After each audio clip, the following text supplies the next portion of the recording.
Good afternoon. Lieutenant Colonel Slimp, special guests, distinguished faculty, family, friends, welcome.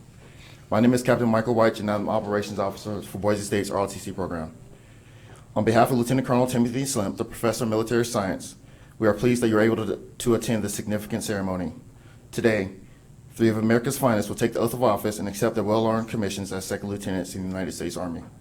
Please rise as we honor our nation with the national anthem and remain standing after the national anthem for the invocation by Cadet Barosio.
Cadet Barosio.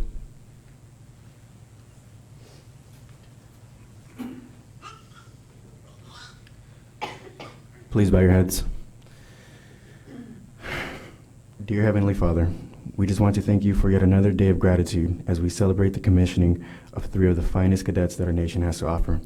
As we gather here today to congratulate these 3 soon-to-be lieutenants, I want to recognize the hard work that they have put in order to make this moment happen. I want to recognize and thank the people who are in this room for attending and for helping these graduates get to this point. Of course, I want to recognize you, Lord, for keeping us safe under your watch. Lord, may you bless this ceremony and others to follow. Amen.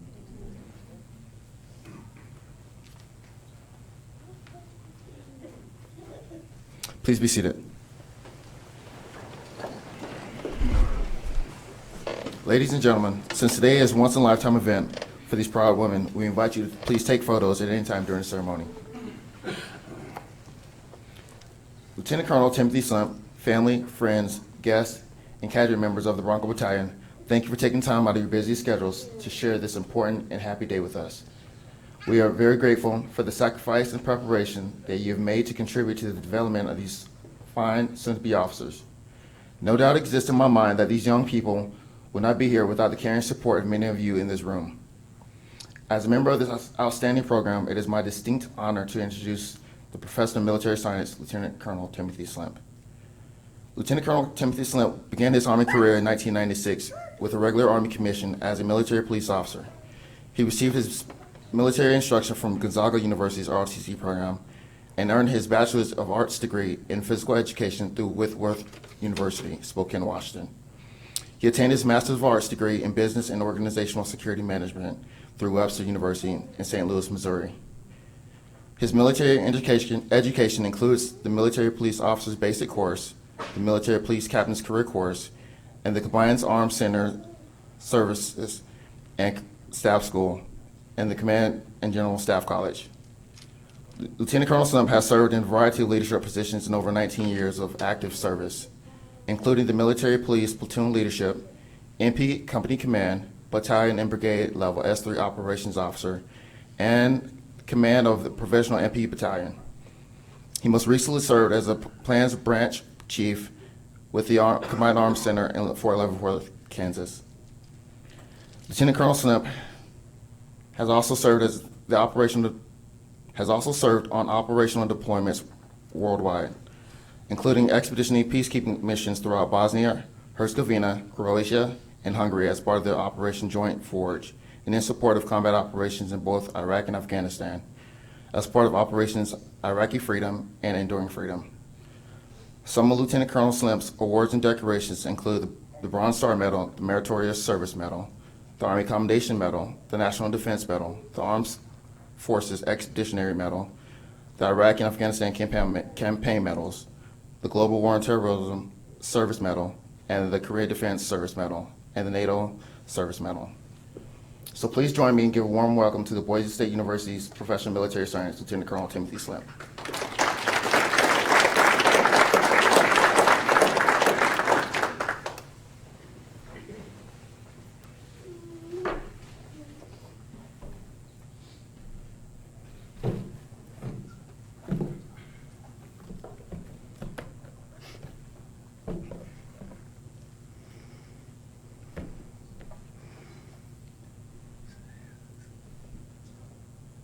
All right, ladies and gentlemen, distinguished guests, friends and family, and most of all, our graduates, welcome.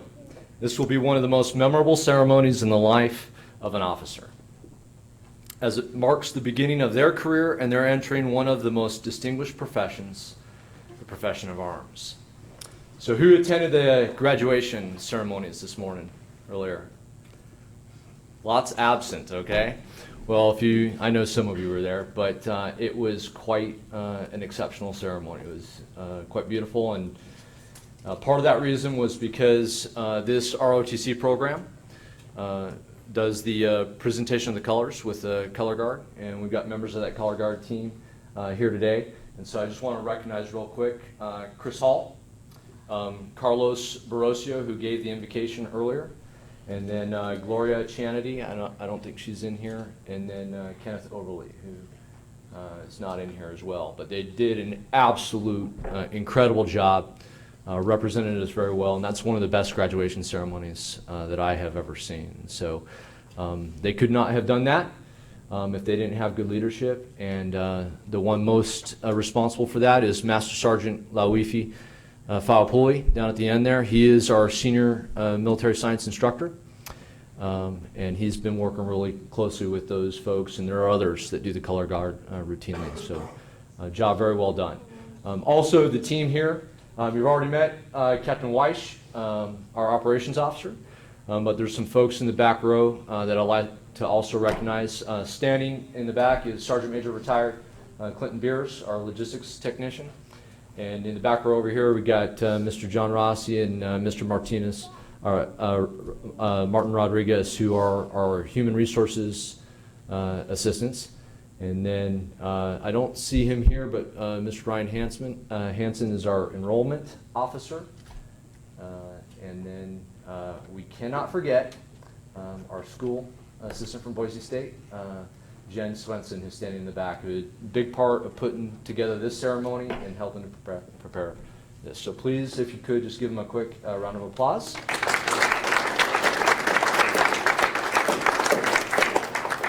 Okay, it's great to see everyone here. I know that today is the day that many of you have been anxiously awaiting. For most of you, it has been a challenging 4.5-year test of will and character. The reality is that this is the culmination of far more than just 4 or 5 years in college and in Army ROTC. Indeed, it has been a lifetime endeavor that young women here before us today would graduate college and advance into life as more than just educated adults, but rather mature into a role as an Army officer and a leader of America's best men and women. This did not just happen while here at Boise State University, no. It was the cumulative result of at least 16 years of formal academic studies, personal growth, physically, mentally, spiritually, and the invaluable investments of moms, dads, and mentors who have so deeply and selflessly given themselves toward the welfare and future of these leaders. So, if you're a mom, a dad, a professor, an instructor, an assistant, or mentor to any of these young women, thank you. Your time and commitment to their development is much appreciated and can never fully be repaid. But I guarantee you this, that each of these newly minted leaders will pay forward all that you have invested in them into the lives of the men and women that they will influence in the Army and beyond. Because after all, that's what leadership is about. people. More specifically, influencing people positively to accomplish great things together as a team. I hope that we can all agree that leaders before us today will certainly be a key part of accomplishing great things for our nation.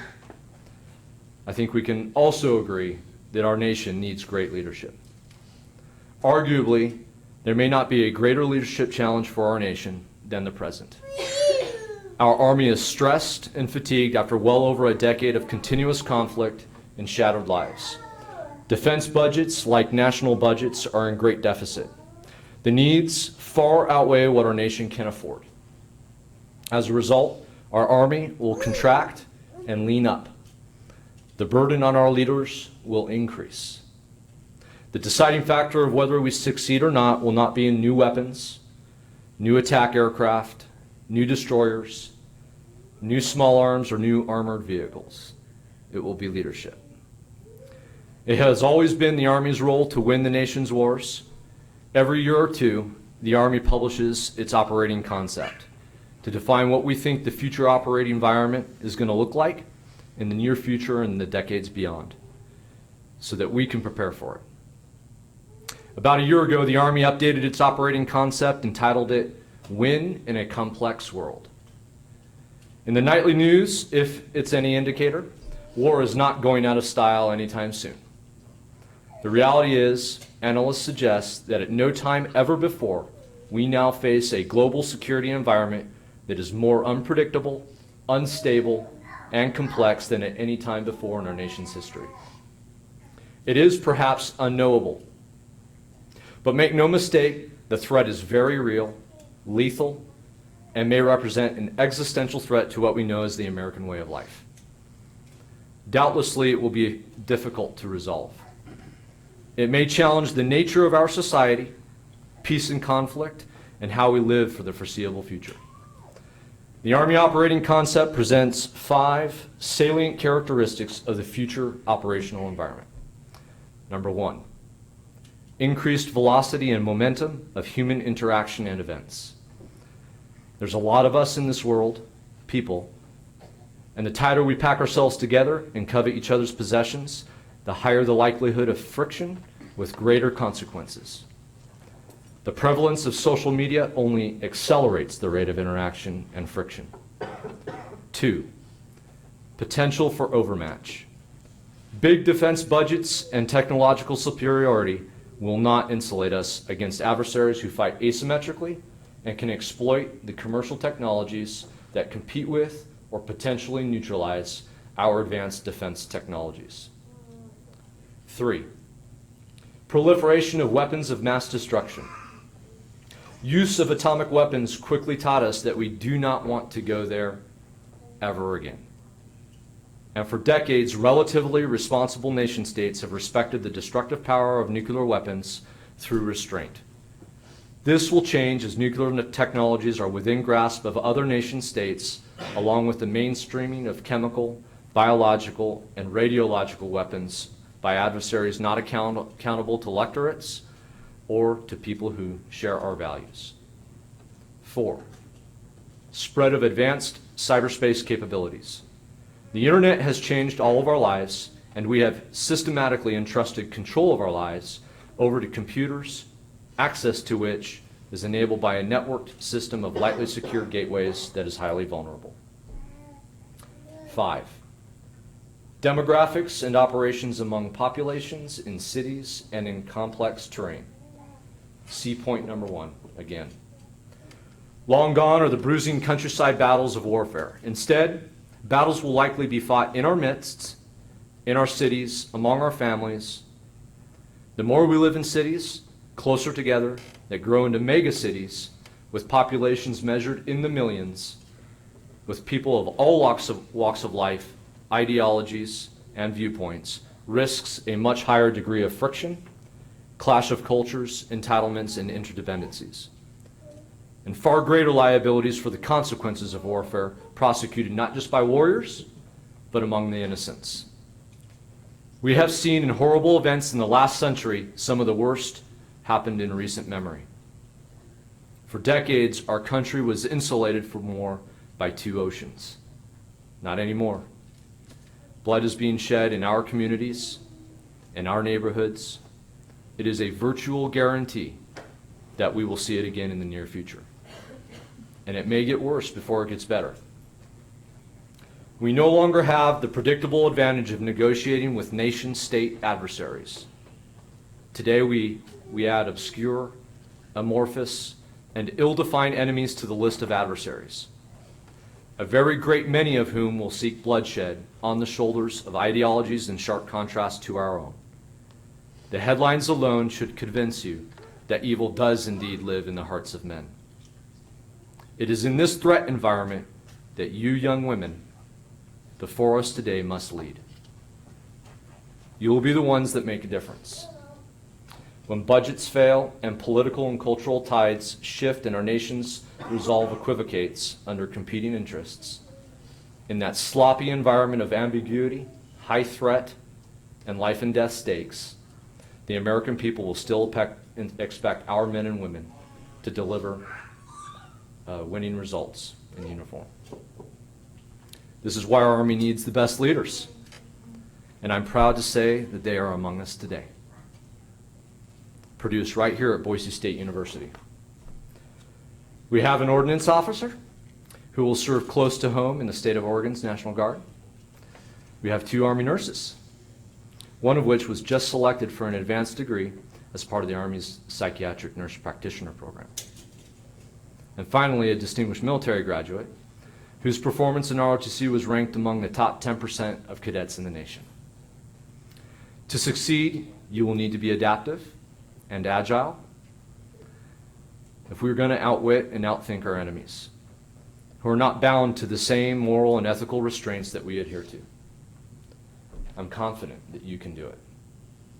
We aim to develop critical thinkers, leaders who do not simply parrot what to do in the face of challenging circumstances, rather leaders who can think for themselves, who are analytical, and who possess discernment. Yes, it is true that you are educated, but what we challenge you with is to seek wisdom, the ability to discriminate between right and wrong, and to know how to address it. You will not have the luxury of relying on your branch and academic or professional knowledge alone. If, for example, you are trained and educated to be a nurse, a noble profession in its own right, I'm sure you will be a great nurse.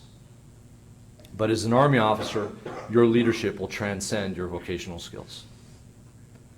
There may be times in your future where you will have to step into a bigger role, one that requires you to defend and protect the lives of your people and perhaps the people that do not identify with your values.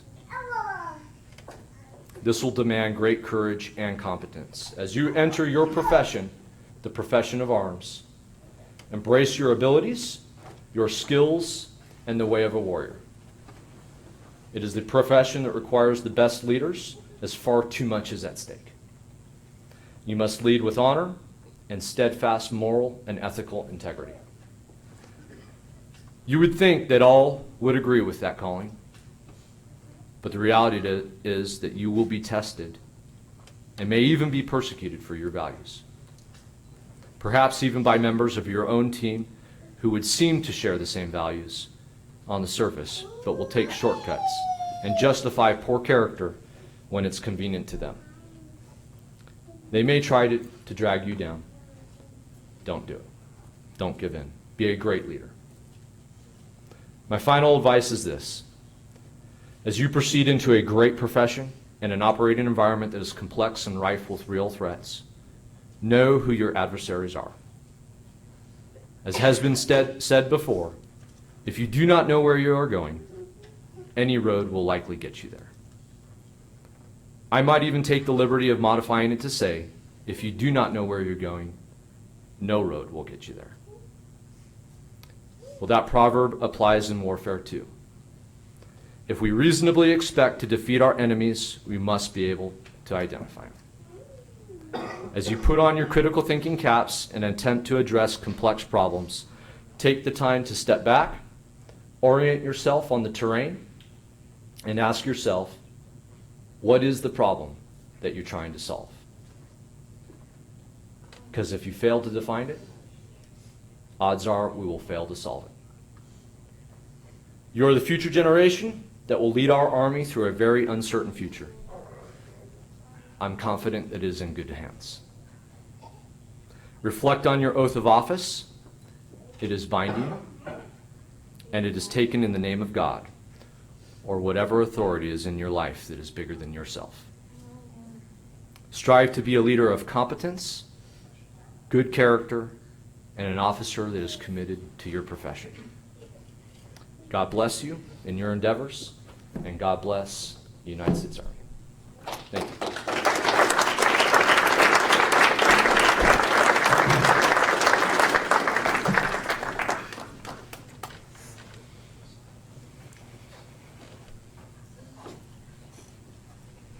There is meaning and tradition involved in every military ceremony, and today's commissioning ceremony is no different. The traditions observed today begin with the oath of office. In the Army culture, oaths are taken very seriously. Frequently, lives depend on a leader's given word. The word of an Army leader must be and remain above reproach. The commissioning oath is the most sacred promise that officers make. It is the platform for which they serve our country. Each cadet asks a commissioned officer who had a hand in their development to perform the oath of office. After the oath is performed, it is traditional for the newly commissioned officer to have someone special, such as a family member, spouse, or close friend, affix the gold bar rank insignia of second lieutenant on their shoulders. Another time-honored tradition is the silver dollar salute. The new second lieutenant will present a silver dollar to the first enlisted soldier who salutes her. The coin symbolically acknowledges the receipt of respect due to the new rank and position. Lastly, the newly commissioned lieutenant will be presented with a framed certificate of their commission. Once again, due to the importance of today's events, we ask that you please feel free to take photos at any time during the ceremony. Cadet Rachel Curtis, please come forward.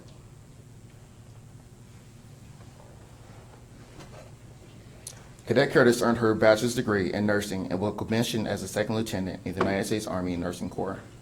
Second Lieutenant Kenneth Nolan will administer the oath of office.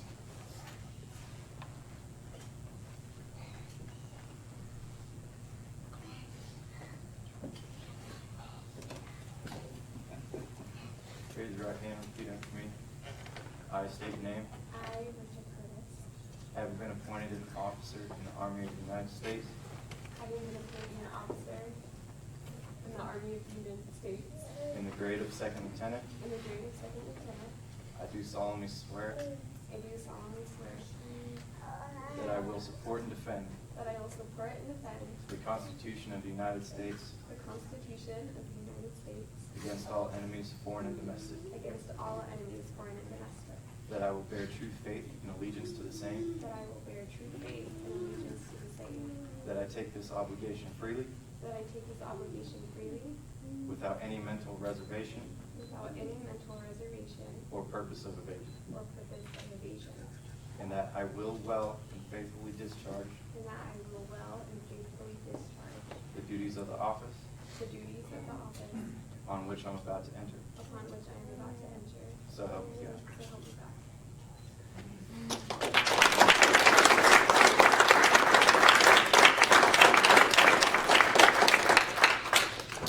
At this time, her father and mother, Scott and Cynthia Curtis, will affix the gold bars of second lieutenant on her shoulders. These are a lot harder than they look, so be patient.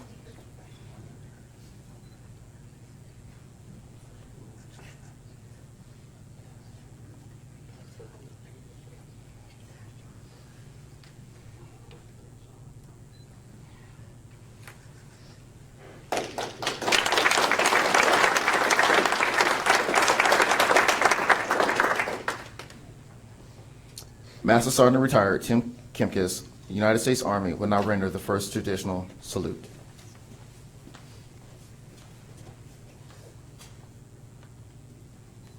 Welcome to the Army, man.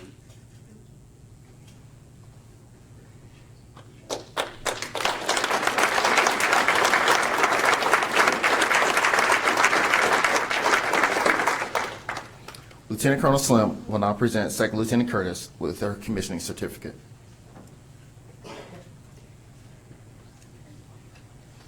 Again, feel free to take pictures at any time.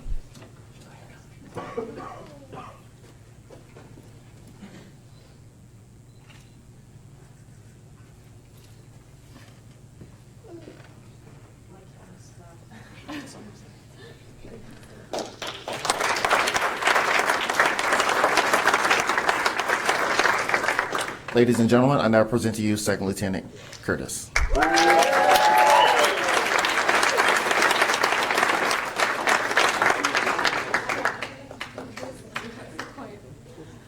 Hi, everybody.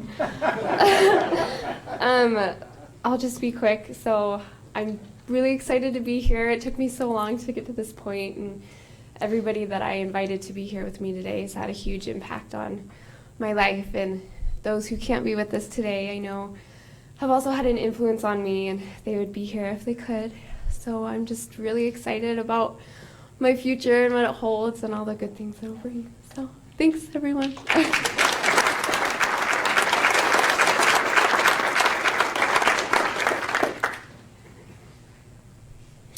Cadet Amy Morales, please come forward.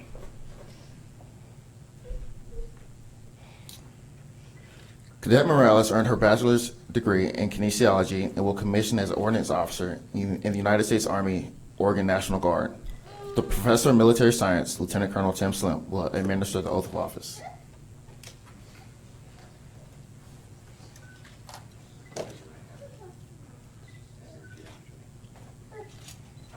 I, Amy Morales, having been appointed an officer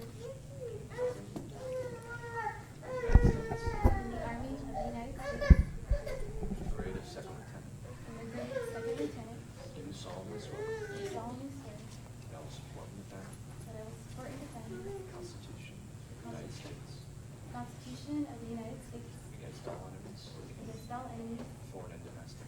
foreign and domestic, That I will bear true faith that I will bear true faith and allegiance to the same. and allegiance to the same, That I take this obligation freely that I take this obligation freely without mental reservation without mental reservation or purpose of evasion. or purpose of evasion, That I will well and faithfully that I will well and faithfully discharge the duties of this office discharge the duties of this office upon which I am about to enter.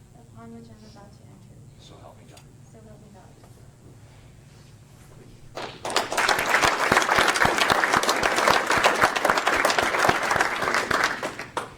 At this time, her sisters, Nancy Phillips and Jenny Morales, along with her sister-in-law, Chelsea Morales, will affix the gold bars of Second Lieutenant on her shoulders.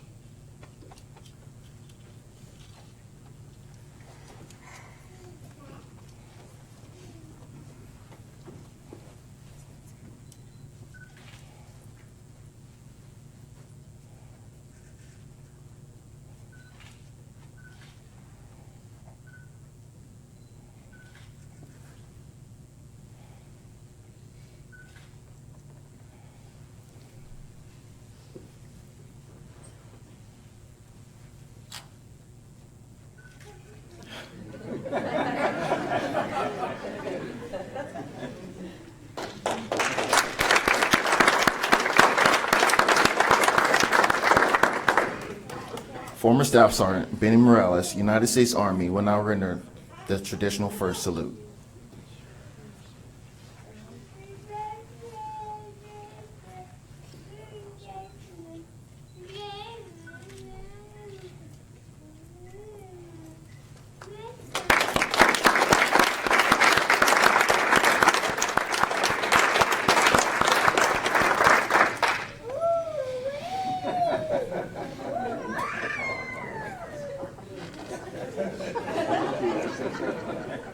The next generation of officers.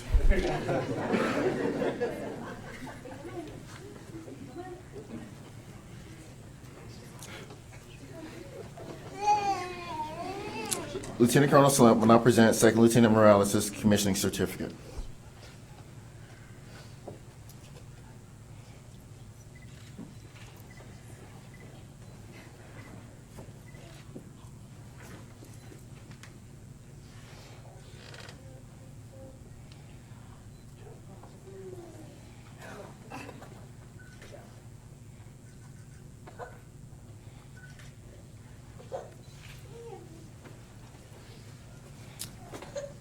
Ladies and gentlemen, I now present to you Second Lieutenant Morales.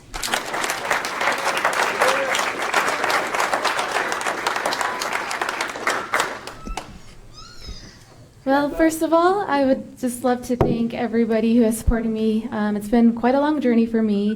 My parents were always asking when I was going to graduate, so the day has finally come. I'd like to give a big thank you to the people who have been there from the start, from the beginning of this program when I first started. The first people I spoke to was Mr. Rodriguez and Mr. Rossi, and they have just been a huge support system for me through the program. Guiding me, giving me a lot of advice, a lot of encouragement. They just stuck with me throughout this entire process, and I can't thank them enough for being great mentors for me. The rest of the cadre that has been an inspiration and has also helped me along the way, I give them so much gratitude for that, as well as the other cadets who are here present, who have also graduated and are present here. Their support and their friendship has meant a lot for me. I can't thank my family enough for always being there for me, my niece and my nephews, my new family, and my uncles as well. So also give a big thanks to my Father in heaven, who's always guided me through everything that I've done. And a big shout out to my dog. Can't love him enough. He's been a huge supporter. Gotta thank him there. So thank you all.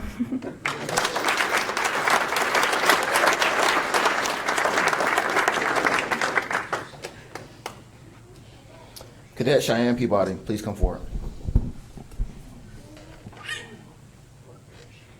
Cadet Peabody earned her bachelor's degree in nursing and will commission as a second lieutenant in the United States Army Nursing Corps. Lieutenant Colonel Timothy Slimp, United States Army, will now administer the oath of office.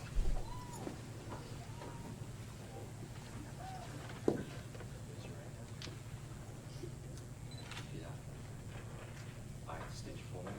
I, Cheyenne Peabody, Having been appointed an officer having been appointed an officer in the Army of the United States in the Army of the United States in the grade of second lieutenant, in the grade of second lieutenant, do solemnly swear do solemnly swear that I will support and defend that I will support and defend the Constitution of the United States the Constitution of the United States against all enemies, against all enemies, foreign and domestic, foreign and domestic, that I will bear true faith that I will bear true faith and allegiance to the same, and allegiance to the same, that I take this obligation freely that I take this obligation freely without mental reservation without mental reservation or purpose of evasion, or purpose of evasion, that I will well and faithfully that I will well and faithfully discharge the duties of this office discharge the duties of this office upon which I'm about to enter. upon about which I Upon which I'm about to enter. upon which I am about to enter. So help me God. So help me God.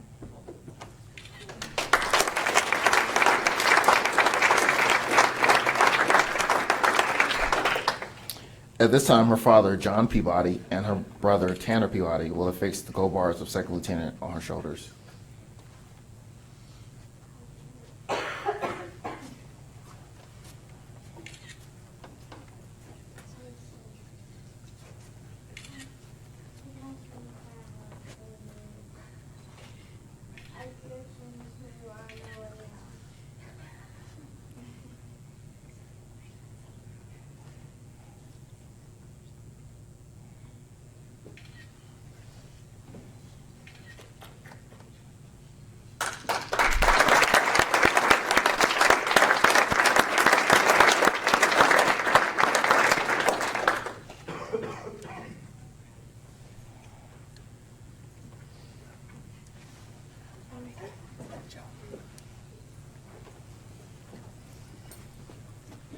Master Sergeant Retired Tim Kempkis will now render the traditional first salute.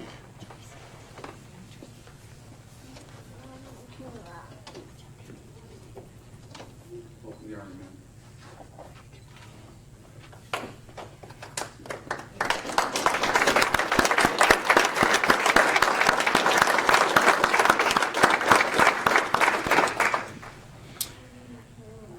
Lieutenant Colonel Slimp will now present Second Lieutenant Peabody's commissioning certificate.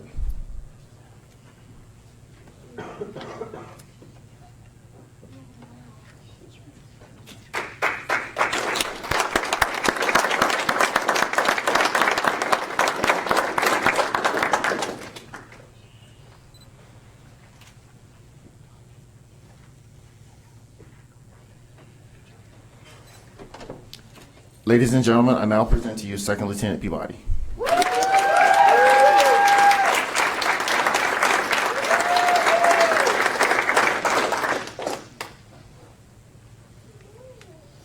All right, so I already cried.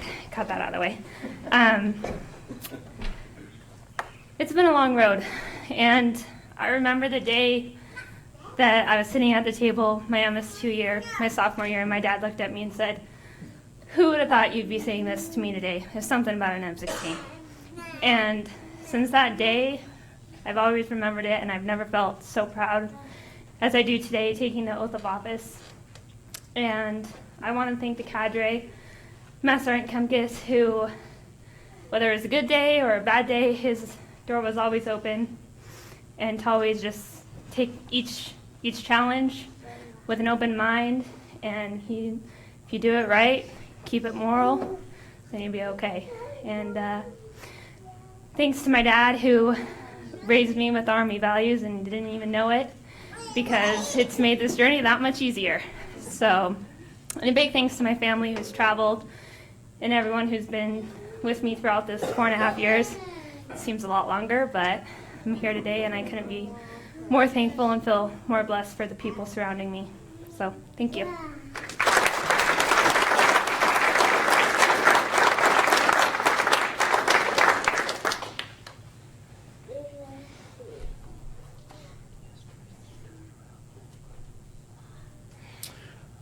Ladies and gentlemen, we will now have closing remarks from Boise State University's Professor of Military Science, Lieutenant Colonel Timothy Slim. So I know everybody traveled a long ways, some nearer than others to come out here, and it's because we're immensely proud of these ladies. And don't let the tears fool you. These are tough ladies, and you're going to do great. We're extremely proud of you. I just ask you, when we're done, come up here so that we can all shake your hand and acknowledge you, the second lieutenants. Thank you all for coming. Have a safe trip back.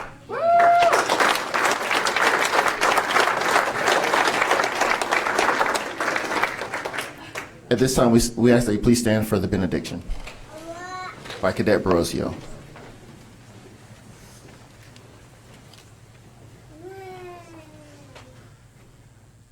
Please bow your head. Lord, now as these new lieutenants have finally commissioned, I ask that you continue to keep them safe and help them lead to the best of their abilities in order to best serve this country that we so love and cherish. Amen.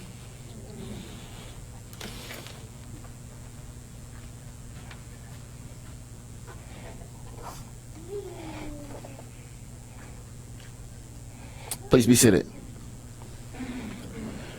Ladies and gentlemen, this now concludes our ceremony. We will leave the colors posted for any photo opportunities, and there will be a short reception in order for you to congratulate today's newly commissioned lieutenants.